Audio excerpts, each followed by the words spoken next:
உலகில் ஒவ்வொரு நாளும் பல்வேறு நிகழ்வுகள் நடைபெறுகின்றன. சில நிகழ்வுகள் நம்மை ஆச்சரியப்படுத்துகின்றன, மேலும் சில நிகழ்வுகள் நம்மை சிந்திக்க வைக்கின்றன. இன்னும் சில நிகழ்வுகள் நம் பண்பாடு, கலை, இலக்கியம், கலாச்சாரம் குறித்த ஆழமான புரிதலை நமக்கு தருகின்றன. பழங்கால பொருட்களின் அரிய சேமிப்புகள், எழுத்தாளர்களின் நூல் வெளியீட்டு விழாக்கள், எழுத்தாளர்களின் எழுத்து பயணம், கலை, இலக்கியம், கலாச்சாரம், சமூகம் குறித்த பல்வேறு பரிமாணங்களை ஒற்றை சாளரத்தில் வழங்கும் நிகழ்ச்சி இது. மக்கள் வணக்கம், இது சன்னலுக்கு வெளியே. இன்றைய சன்னலுக்கு வெளியே நிகழ்ச்சிக்காக ஓய்வு பெற்ற ஆசிரியர் மற்றும் பண்டைய கால பொருட்கள் சேகரிப்பாளர் என பன்முகத்தன்மை கொண்ட திரு இளம்வழுதி ஐயா அவர்களை தான் சந்திக்க வந்திருக்கோம். அவர் தன்னுடைய பண்டைய பொருட்கள் சேகரிப்பு குறித்து பல அனுபவங்கள் மற்றும் சுவாரஸ்யமான விஷயங்களை நம்மிடையே பகிர உள்ளார். சரி, வாருங்கள் நிகழ்ச்சிக்குள் செல்லலாம்.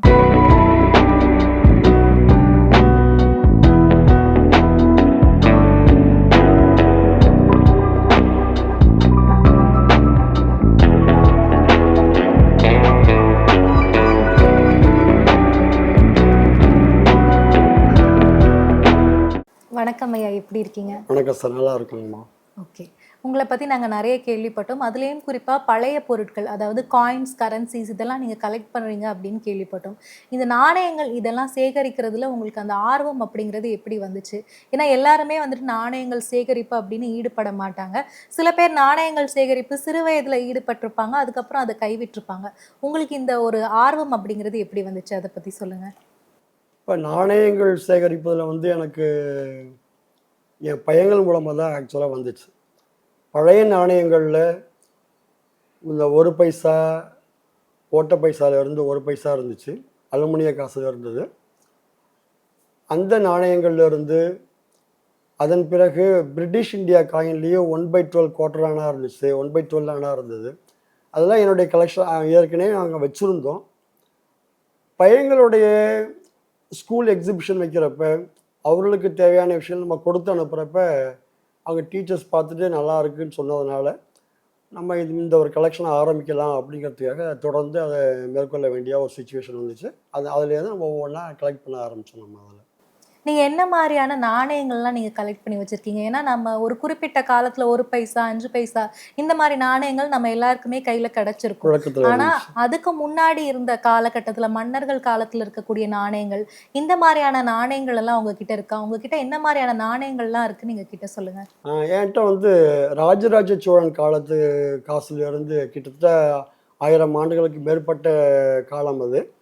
அதில் இந்த காசுகள் என்கிட்ட இருக்குது. இந்த காசை பார்த்திங்கன்னா ராஜராஜ சோழன் காசு, அவர்களுடைய காலம் இலங்கையில் உள்ள காசு, அது எல்லாம் என்கிட்ட உள்ளது தான் அது. இங்கே அதே மாதிரி விஜயநகர பேரரசு, நம்மளுடைய தஞ்சாவூர் நாயக்கர் காலத்து காசு, திருவாங்கூர் சமஸ்தானத்தினுடைய காசு, புதுக்கோட்டை சமஸ்தானம் காசு, இது எல்லாமே பழைய காசுகள் என்னுடைய கலெக்ஷனில் நான் வச்சுருக்கிறேங்க மேடம். இப்போ இதில் குறிப்பாக நிறைய நாணயங்கள் நீங்கள் சேகரித்து வச்சுருக்கீங்க அப்படின்னு சொல்லியிருக்கீங்க.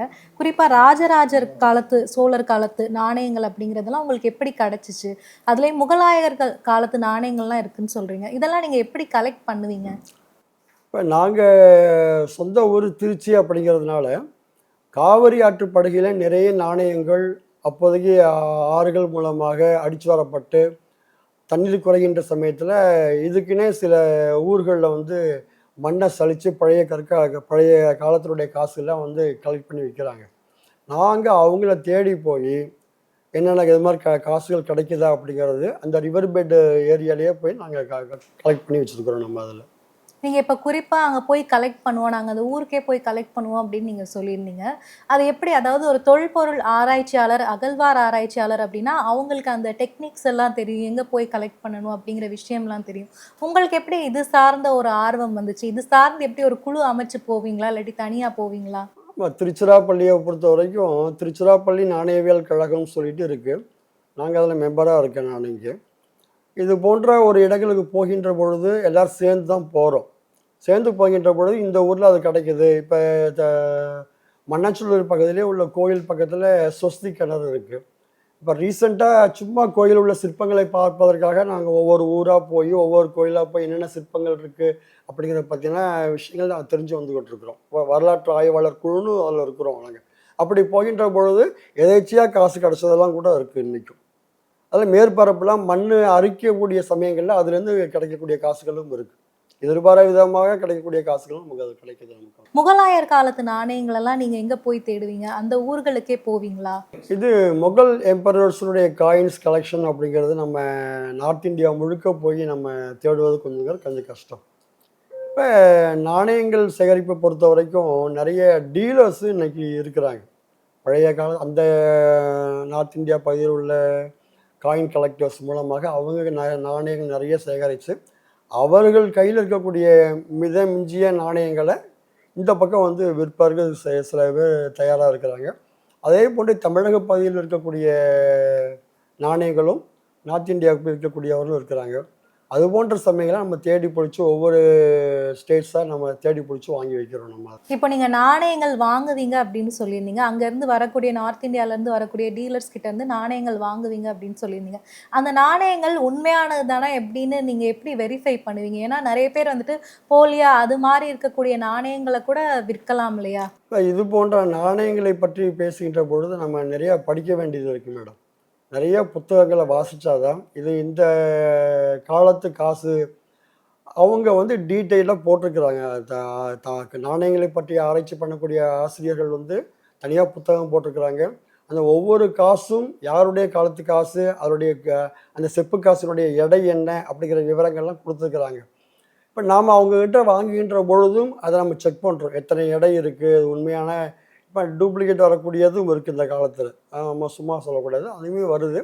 நாம் அந்த எடையெல்லாம் பார்த்து சரி பார்த்து அந்த புத்தகத்தில் உள்ள விஷயங்கள் சரியாக இருக்கிறதா அப்படிங்கிறத பார்த்து தான் நம்ம வாங்குகிறோம். இப்போ நீங்கள் குறிப்பாக நிறைய நாணயங்கள் வாங்கியிருக்கீங்க. இதில் வந்துட்டு சௌராஷ்டிரா அப்படின்னு ஒரு இருக்குது, டெல்லி சுல்தான் அப்படிங்கிற ஒரு நாணயம் இருக்குது, முகல் எம்பரர், இந்த நாணயங்கள்லாம் நீங்கள் வாங்கியிருக்கீங்க. இந்த நாணயங்கள்லாம் வந்துட்டு பார்க்க கொஞ்சம் சேதமடைஞ்சு இருக்குது. இந்த நாணயங்கள் வாங்கும்போதே இப்படி இருந்துச்சா, இல்லாட்டி அவங்க கொடுக்கும்போது இந்த மாதிரி தான் இருக்கும் அந்த மாதிரி சொல்லி கொடுத்துருக்காங்களா? நாணயங்கள் அப்போதைக்கு தயாரிக்கின்ற பொழுது வந்து எல்லாமே ஹேண்ட்மேடு தான், மிஷின் மேடு கிடையாது. அதனால் ஒரு ரெகுலரான ஒரு வடிவமைப்பில் இல்லை. காலங்கள் மாற மாற தான் வட்டமான வடிவத்துக்கு டை தயார் பண்ணி அடிக்க ஆரம்பித்தாங்க. பழைய காசு எல்லாமே அன்இவனாக தான் இருக்கும். எல்லாமே காப்பர் காசு, மெஜாரிட்டி காப்பர் காசு. இந்தியாவை பொறுத்த வரைக்கும் ஷெர்ஷாவுடைய காலத்திலேருந்து தான் நாணயங்கள் அச்சடிக்கப்பட்டிருக்கு. அதாவது முகல் பீரியடில் கோல்டு காயின் வெளிவந்திருக்கு. மொஹர் அப்படிங்கிற அளவில் வந்து கோல்டு காயின் வெளிவந்திருக்கு. அதே மாதிரி வெள்ளி நாணயங்கள் வந்திருக்கு. இப்போ இதுவே இந்த மேவார் அப்படிங்கிறது வந்து வெள்ளி நாணயம் தான். அது இது போன்ற வெள்ளி நாணயம் நமக்கு கிடைக்கும். இது சாளுக்கியர் பீரியடில் உள்ளதும் வெள்ளி நாணயம் தான். அது மாதிரி நம்ம வந்து நாணயங்கள் பொதுவாக அந்த காலத்தில் வந்து ஹேண்ட்மேட் அடித்ததுனால எல்லாமே அன்இவனாக தான் இருக்கும். இப்போ இந்த பழங்காலத்து நாணயங்கள்லாம் அவங்க விற்கும்போது என்ன ஒரு மதிப்பில் உங்களுக்கு விற்பாங்க? ஏன்னா பழைய காலத்து பொருட்கள் எல்லாமே இப்போ இருக்கக்கூடிய காலத்தில் அதிக மதிப்போட போகும்னு சொல்லுவாங்க இல்லையா? இந்த நாணயங்கள்லாம் நீங்கள் எவ்வளோ விலைக்கு வாங்குனீங்க? என்ன நாணயங்கள்லாம் நீங்கள் வெளி ஊர்கள்லேருந்து வெளி மாநிலங்கள்லேருந்து வாங்கியிருக்கீங்க? காசுகள் எல்லா ஏரியாலையும் ஒரே மாதிரியாக கிடைக்கணும்னு நம்ம சொல்ல முடியாது. சில இது ரேர் காயின்ஸ் இருக்குது, சில இது எல்லாருமே நிறைய எண்ணிக்கையில் கிடைக்கக்கூடிய காசுகள் இருக்குது. ராஜராஜ சோழன் காசுகளை பொறுத்த வரைக்கும் நிறைய எண்ணிக்கையில் நமக்கு கிடைக்குது. அப்படிங்கிறப்ப அதனுடைய விலையே 100 ரூபாக்குள்ளே தான் இருக்கும். ரொம்ப ரேர் அப்படிங்கிறத பற்றி இது மாதிரி வெள்ளி நாணயங்கள் கிடைக்கின்ற பொழுது தான் நம்ம வந்து கொஞ்சம் அதிக விலை கொடுத்து வாங்குவதாக இருக்குது. அதுதான் அங்கே. இப்போ நாணயங்கள் சேமிப்பு தவிர வேற என்னென்ன விஷயங்கள்லாம் நீங்கள் பண்ணுறீங்க? இதை தவிர நம்ம வந்து வெளிநாட்டு காயின்ஸ் கலெக்ட் பண்ணியிருக்கிறோம், வெளிநாட்டு பணத்தாள்கள் சேகரிச்சிருக்கிறோம். அதே மாதிரி இப்போ ரீசெண்டாக உள்ளது நம்மளுடைய பாலிமர் பணத்தாள், அதுவும் என்னுடைய கலெக்ஷன்ஸில் இருக்குது. நீங்கள் சொன்னீங்க இல்லையா வெளிநாட்டு நாணயங்கள்லாம் நான் சேகரித்து வச்சுருக்கேன், அதெல்லாம் எங்களுக்காக காமிக்க முடியுமா? துளையிட்ட நாணயங்கள், ஹோல் காயின்ஸ் அப்படிங்கிற தீமில் நான் 42 நாடுகளுடைய 200 காயின்ஸ் என்னுடைய கலெக்ஷன்ஸில் இருக்குது madam. Princely states of Kutch, அப்பயே நம்ம ஜென்ரலாக எல்லா மக்களுக்கும் அறிமுகமானது 1 பைசா துளையிட்ட நாணயம், ஓட்டக்காலனான் பேச்சு வழக்கெல்லாம் நம்ம சொல்கிறோம். அது பிரிட்டிஷ் இந்தியா, பெரும்பாலும் இதுதான் மக்களுக்கு தெரியும். ஆனால் அதுக்கும் முன்னாடியே பிரின்ஸ்லி ஸ்டேட்ஸ் ஆஃப் கட்ச் பகுதியில் 1 கோரி, 1 டிங்லோ, 1 டப்பு அப்படிங்கிற மதிப்பிலான நாணயங்களை அவங்க வெளியிட்டிருக்கிறாங்க. ஹைதராபாத் நிஜாம் 2 பை அப்படிங்கிற அளவில் வெளியிட்டிருக்காங்க. இது போன்ற துளையிட்ட நாணயங்களே அதை மட்டும் தீமில் வச்சுக்கிட்டு மற்ற எந்தெந்த வெளிநாடுகளெல்லாம் கிடைக்குது அப்படிங்கிறத தேடி பிடிச்சி என்கிட்ட 200 காயின்ஸ், 41 நாடுகளுடைய 200 காயின்ஸ் என்னுடைய கலெக்ஷன்ஸ் இருக்குது மேடம். அதில் அதெல்லாம் ஒவ்வொன்றா காமிக்க முடியுமா சார்? இதில் வந்து என்கிட்ட உள்ள ஹோல் காயின்ஸில் மிக பழமையானது அப்படின்னா ஹங்கேரியோடைய 800 பீஸில் கிடச்சிது. இது செலக்டியல் ரிங்குன்னு நம்ம அவங்க சொல்கிறாங்க. அதை வந்து அந்த நாணயங்கள்லேருந்து இருக்குது. நம்மளுடைய 1 பைசா நாணயம், பாகிஸ்தானோட நாணயம், நேபாளுடைய நாணயம் எல்லாம் ஒரே மாதிரியாக தான் இருக்கும். இப்போ நீங்கள் நிறைய வெளிநாட்டு நாணயங்கள்லாம் சேகரித்து வச்சுருக்கீங்க. அதுலேயும் குறிப்பாக துளையிட்ட நாணயங்கள் அப்படின்னு சேமித்து வச்சுருக்கீங்க. இந்த துளையிட்ட நாணயங்கள், அதுவும் வெளிநாட்டு நாணயங்கள் அப்படிங்கிறப்போ இதெல்லாம் நீங்கள் எங்கேருந்து வாங்குவீங்க? அதை பற்றி சொல்லுங்கள்.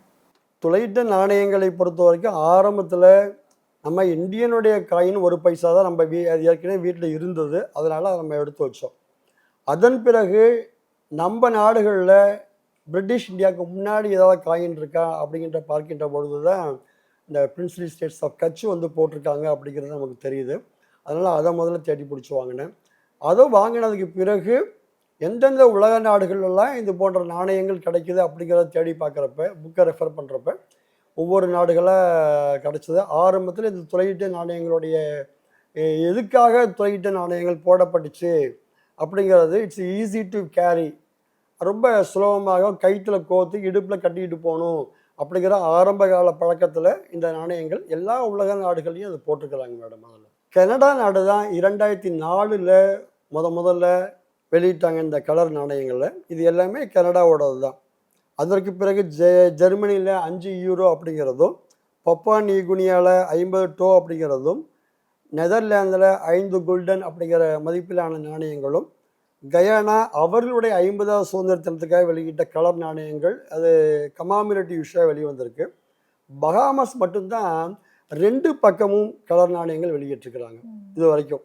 இதில் பார்த்தோம் அப்படின்னோம்னா சைனாவில் வந்து கமாமிரேட்டிவ் இஷ்யூவாக வின்டர் ஒலிம்பிக் 2022 அதுக்காக கலர் காயின் போட்டிருக்காங்க மேடம். அதை தவிர கியூபா வந்து கலர் நாணயங்கள் போட்டிருக்கிறது. இது போன்று ஒவ்வொரு நாடுகளும் இப்போ தான் புதுசாக கலர் நாணயங்களை வெளியில் கொண்டுட்டு வர்றாங்க, அச்சடித்து கொண்டுட்டு வர்றாங்க. இப்போ நீங்கள் தற்கால வண்ண நாணயங்கள் நிறைய இது சேமித்து வச்சுருக்கீங்க. அதுலேயும் குறிப்பாக வந்துட்டு பழங்கால நாணயங்கள் சேமிக்கிறதுக்கும் தற்கால நாணயங்களை சேமிக்கிறதுக்கும் என்ன ஒரு வித்தியாசம் இருந்துச்சு? எது உங்களுக்கு சேமிக்க ரொம்பவுமே சுலபமாக இருந்துச்சு? இது வந்து இப்போ கலர் நாணயங்களை பொறுத்த வரைக்கும் இப்போ தான் வந்துக்கிட்டு இருக்கு அப்படிங்கிறதுனால எப்போ நமக்கு கிடைக்குதோ அதை தேடி பிடிச்சி நண்பர்கள் மூலமாக, வெளிநாட்டுக்கு போயிட்டு வரக்கூடிய நண்பர்கள் மூலமாக கிடைக்குது. ஆனால் அந்த பழங்கால நாணயங்கள் சேகரிப்பதில் கொஞ்சம் எனக்கு ஆர்வம், ரெண்டாவது தேடி பிடிச்சி வாங்குறதுல கொஞ்சம் நாள்களும் ஆகுது நமக்கு வாங்கணும் அப்படிங்கிறதுல வந்து இன்னைக்கு. அதை தவிர நம்ம வந்து நாணயங்களில் ஜென்ரலாக மாணவர்கள் அல்லது இந்த தலைமுறைகள் பார்த்த விஷயம் என்ன அப்படின்னா, வட்ட வடிவத்திலோட நாணயங்கள் மட்டும்தான் பார்த்துருப்பாங்க.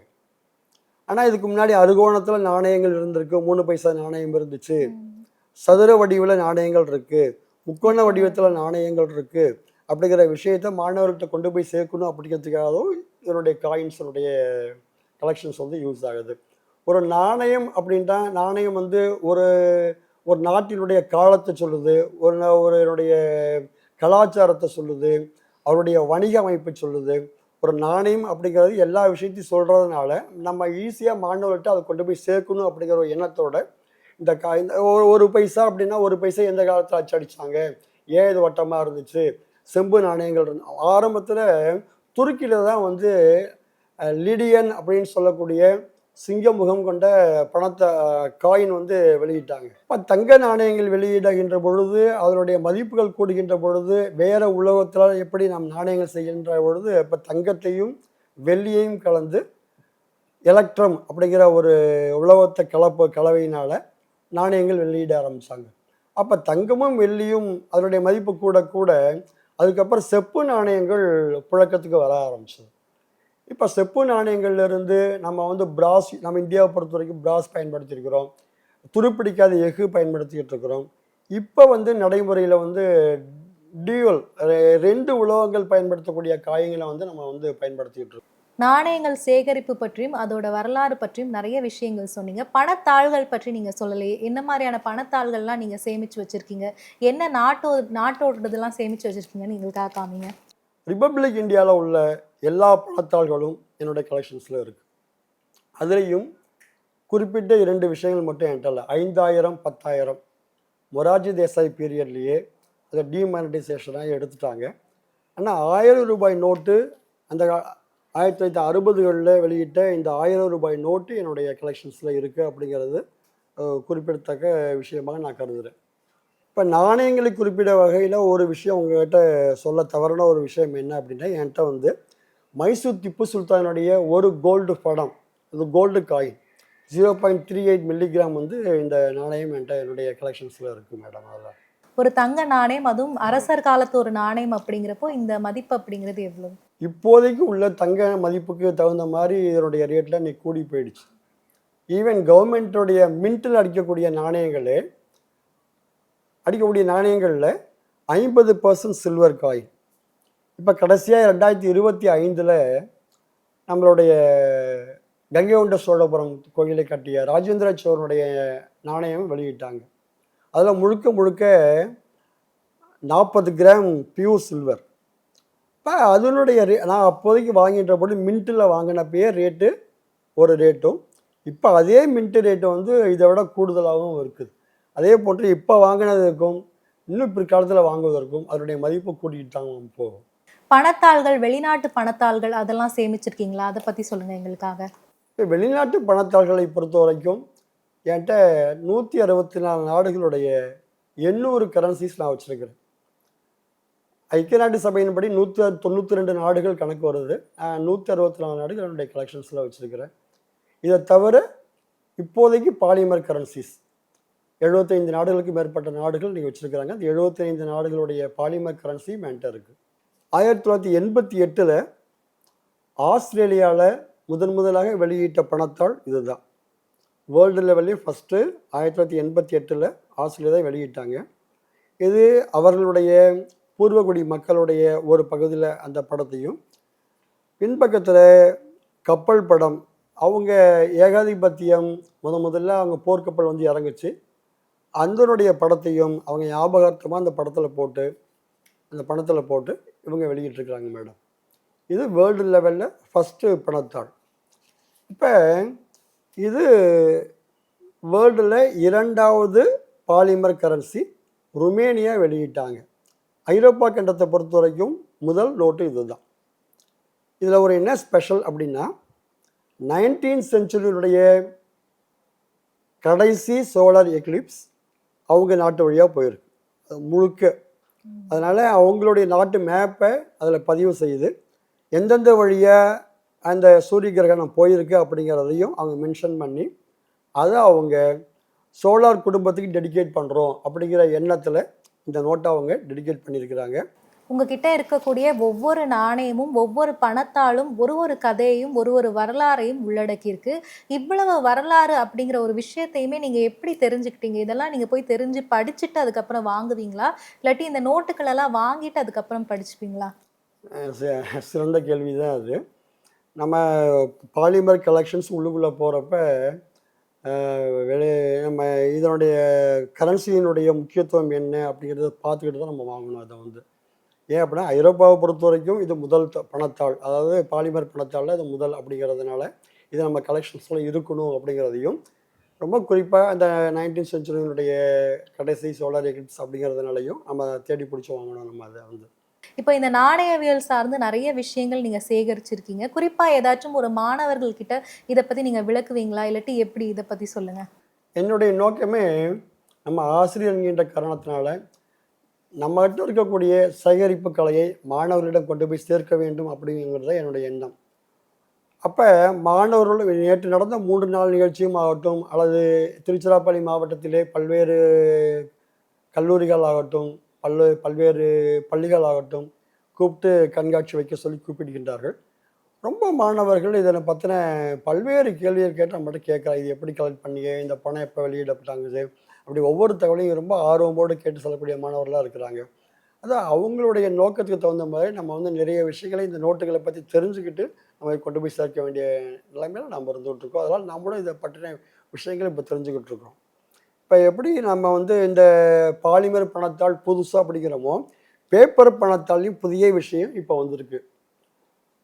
இது ஏஷியன் கண்ட்ரீஸில் உள்ள அப்காசியா அப்படிங்கிற ஒரு நாடு. இது கீழே உள்ள ஜிம்பாப்வே. இப்போ 3 நோடுகளையும் ஒரே விஷயம் என்ன அப்படின்னா, இங்கே ஸ்கேனிங் சிஸ்டம் புதுசாக அறிமுகப்படுத்திருக்கு அப்படிங்கிறது தான். ம். ஒரு இப்போ நம்ம ஸ்கேன் பண்ணணும் அப்படின்னோம்னா, இந்த அப்காசியானுடைய இந்த 10 மதிப்பிலான பணம் வந்து எப்பொழுது வெளியிடப்பட்டது, இந்த பணத்தினுடைய இந்த டிசைன் என்ன சொல்லுது, பின்பக்கத்தில் உள்ள படம் என்ன சொல்லுது அப்படிங்கிற தகவலையும், எதுக்காக அந்த படத்தை போட்டாங்க அப்படிங்கிறதையும் முழுக்க முழுக்க அந்த ஸ்கேனிங்கில் வந்துடும் நமக்கு. இப்போ இந்த பணத்தாள்கள் எல்லாம் எந்த ஊரை சேர்ந்த, எந்த நாட்டை சேர்ந்த பணத்தாள்கள் ஐயா? ஏன்னா இதுல வித்தியாசமான வரைபடங்கள்லாம் இருக்கு. அதை பத்தி சொல்லுங்க. ஆஸ்திரேலியாவில் பெர்த்துக்கு பக்கத்தில் கிட்டத்தட்ட ஒரு 517 கிலோமீட்டர் தாண்டி ஒரு விவசாயி, அவர் தான், இவர் பெயர் வந்து லியோனார்டோ காஸ்லின்னு சொல்லிட்டு, இவர் வந்து ஒரு 10,000 ஏக்கர் வச்சுருக்கிறார். 10,000 ஏக்கர்லையும் கோதுமை விவசாயம் பண்ணுறாங்க. கவர்மெண்ட்டு என்ன பண்ணுது, ஆஸ்திரேலியன் கவர்மெண்ட் என்ன பண்ணுது, 1970 அவங்க என்ன பண்ணுறாங்க, ஒரு கோதுமை பில், வீட் பில்னு சொல்லிட்டு ஒரு சட்டம் கொண்டு வராங்க. 100 ஏக்கருக்கான கோதுமைகள் மட்டும்தான் நாங்கள் எடுத்துப்போம் அப்படிங்கிறப்ப அவங்க என்ன பண்ணுறாங்க, அவர் கவர்மெண்ட் எடுத்து கேஸ் போடுறாரு. ஆனால் அவங்க கேஸ் நிற்கல. அப்போ அவர் யோசிக்கிறார், ஏன் நம்ம வந்து தனி நாடு ஆரம்பிக்கக்கூடாது அப்படின்னு சொல்லிட்டு, ஐக்கிய நாட்டு சபையினுடைய கிரிட்டீரியா என்ன, ஒரு நாடுனா என்னென்ன வேணும் அப்படிங்கிறத யோசிக்கிறாரு. அதை கேட்குறாரு, படிக்கிறாரு, விசாரிச்சுட்டு அந்த நாட்டினுடைய தனி நாட்டுக்கு எம்பளம், தனி நாட்டுக்கு நேஷ்னல் ஆந்தம், தனியாக நாட்டுக்கு அவங்களுடைய ஃப்ளாகு, சுதந்திரமான கொடி என்ன அப்படிங்கிறது ஒவ்வொன்றா புதுசு புதுசாக அமைக்கிறார். தனி பாஸ்போர்ட்டு, தனி பேங்க்கு, தனி போஸ்ட் ஆஃபீஸ், இது எல்லாம் கிட்டத்தட்ட 13 விதமான கிரிட்டீரியாவை அவர் ஃபுல்ஃபில் பண்ணி, நான் வந்து தனி நாடாக அறிவிக்கிறேன் அப்படின்னு சொல்லிட்டு தனி நாடாக அறிவிக்கிறார். அவருடைய உருவ பொம்மையை செஞ்சு அந்த ஊர்களுடைய முகப்பில் வச்சுருக்கிறார். அது லண்டனில் உள்ள இளவரசிக்கு அவர் தகவல் கொடுக்குறார், நான் இந்த மாதிரி வந்து ஆஸ்திரேலியாவிலேருந்து பிரிஞ்சு தனி நாடு ஆரம்பிச்சிருக்கிறேன், என்னைய அங்கீகரிங்க அப்படிங்கிறது ஐக்கிய நாட்டு சபைக்கும் போடுறாரு. அதே மாதிரி ஆஸ்திரேலியன் கவர்மெண்ட்டுக்கும் போடுறாங்க. அது என்ன ஒன்று அப்படின்னா, யாருமே வந்து அங்கீகரிக்கலை. அங்கீகரிக்கப்படாத ஒரு மைக்ரோ நேஷனாக 50 ஆண்டு காலம் அவர் தனியாக நடத்திருக்கிறார். இப்போ ரீசண்டாக இந்த கொரோனா பீரியடில் ஒரு ஏஜ் இறந்து போகக்கூடிய தருவாயில் அவருடைய பையனை இளவரசராக ஆக்குறார். அவர் வந்து இந்த என் பையனை இளவரசனாக ஆக்குறேங்கிற தகவலையும் ஆஸ்திரேலியன் கவர்மெண்ட்டுக்கு கொடுக்குறாரு. அதே மாதிரி அந்த லண்டன் இளவரசி அம்மாவுக்கும் கொடுக்குறாங்க. ஆனாலும் எந்த விதமான பதிலும் இல்லை. பட் இருந்தாலும் அவர் 2020 வரைக்கும் இதை மெயின்டைன் பண்ணுறாரு அவர் பையன். அதுக்கு பிறகு அவர் வந்து தொடர்ந்து நடத்த முடியாத ஒரு சுச்சுவேஷனில் அவர் திரும்பவும் நான் உங்களோடய இணைஞ்சிக்கிறேன், தாய்நாட்டோடய இணைஞ்சிக்கிறேன்னு சொல்லிட்டு ஆஸ்திரேலியாவில் இணைஞ்சிக்கிட்டாரு. 1970 2020 வரைக்கும் வெறும் 21 பேர் தான் தன்னுடைய குடும்பத்துக்காக மட்டுமே ஒரு தனி நாடு, சின்ன குட்டி மைக்ரோ நேஷனாக 75 சதுர கிலோமீட்டர் தான் அப்படி வச்சு தனி நாட்டையே நிர்மாணிச்சிருக்கிறாரு.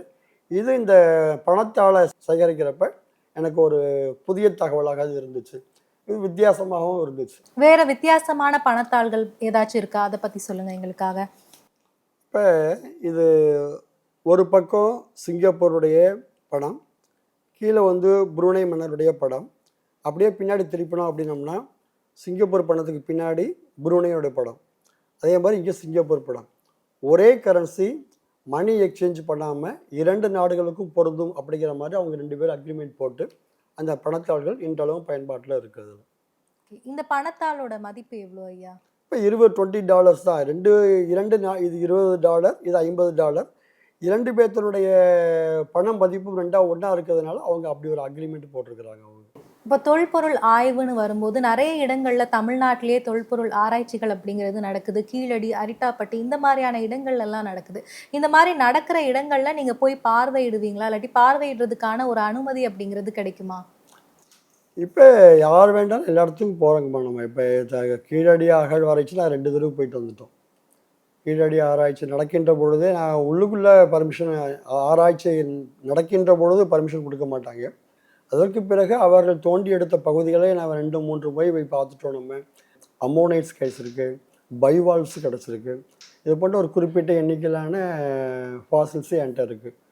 திருவக்கரை பகுதிகளில் வந்து கல் மரம், அதே மாதிரி பெரம்பலூர் மாவட்டத்தில் சாத்தனூர் பகுதிகளில் கல் வந்து மரமாக ஆகி அவங்க கல்மர பூங்காவே கவர்மெண்ட்டை நடத்திட்டு இருக்கிறாங்க.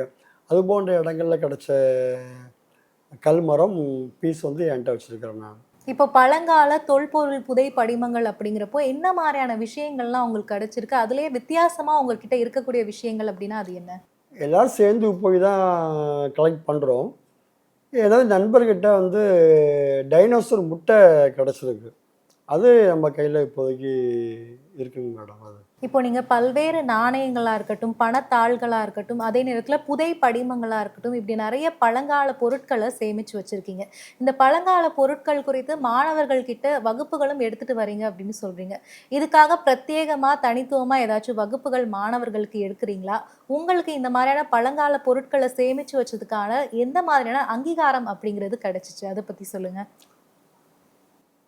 ஆரம்பத்திலே சொன்ன மாதிரி நான் ஒரு ஆசிரியர்கின்ற முறையில் நம்மளுடைய கலெக்ஷன்ஸு என்னோட வீட்டுக்குள்ளே ஒரு செவத்துக்குள்ளார முடிய போகக்கூடிய விஷயம் இல்லை.